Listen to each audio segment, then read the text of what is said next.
The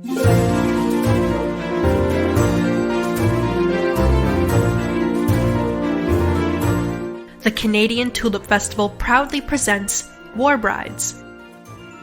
Today we hear the story of Ria Conroy. Ria was born Maria Antonia Bruckner on June 6, 1914 in the town of Groningen, the Netherlands.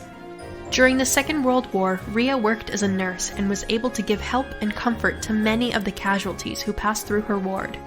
On occasion, Ria was obliged to treat German soldiers, an occupational hazard as Hengelo was occupied by enemy troops.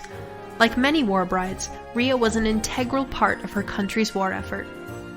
One evening in May 1945, Ria was invited by a friend, Christine, to a private bar owned by Christine's father, the brewmaster. Mr. Merling had invited a group of Canadian soldiers to the pub for an evening of socializing and had asked Christine to be the hostess.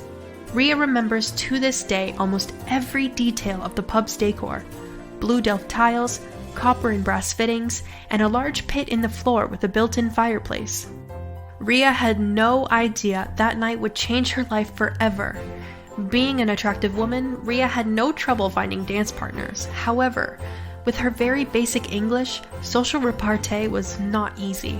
Midway through the evening, Ria was approached by a Canadian soldier who spoke French, a language Ria knew fluently, and so their friendship began.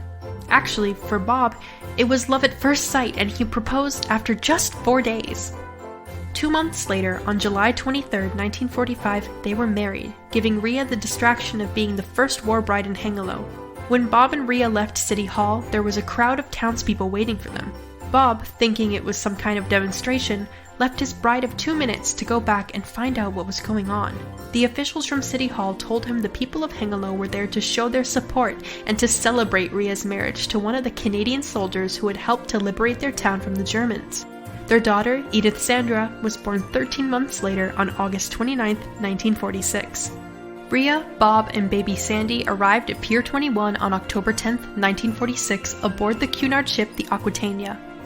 It was a memorable landing for the small Conroy family, as Ria was stricken with appendicitis and taken off the ship on a stretcher. During Ria's convalescence, she was introduced to Canada from her hospital room window. The magnificent fall colors of the maple trees will always stay in her memory and was probably the reason why she wanted to buy maple furniture when she got her first home. 2 weeks after their interrupted journey, Ria, Bob, and Sandy were on their way to Bob's hometown of Montreal. There, Ria was introduced to Bob's brother Larry, a crime reporter for the Montreal Gazette, and Bob's sister Marcelle, a housewife from St. Andrews East. The photographer who accompanied Larry to take pictures of Bob's triumphant return from 7 long years in Europe ended the session with a picture of Larry looking through the window of his new niece's straw traveling basket. In the spring of 1953, Ria took Sandy back to visit her family, traveling to the Netherlands via Le Havre, France, where their ship docked. 3 months later, when they were due to return to Canada, there was a dock strike at Le Havre, forcing Ria and Sandy to travel to Southampton, England to get to their ship. The irony being, by the time the ship left England, the strike was over and the ship ended up leaving Le Havre to pick up more passengers before sailing on to Canada. Both Ria and Sandy enjoyed their trip, but were very glad to see Bob waiting for them at the pier in Quebec City. Ria and Bob were happily married for 23 years when, sadly, Bob died of a massive heart attack. Even now, after 30-some years and many memorable moments, Ria still misses Bob and the closeness they shared. Today, Ria enjoys traveling and visiting family and friends. One day, Ria hopes to make a trip to Halifax and Pier 21, where her life in Canada started. A small note of interest. On St. Valentine's Day 1948, Ria's sister Ida followed her to Canada and also landed on Pier 21.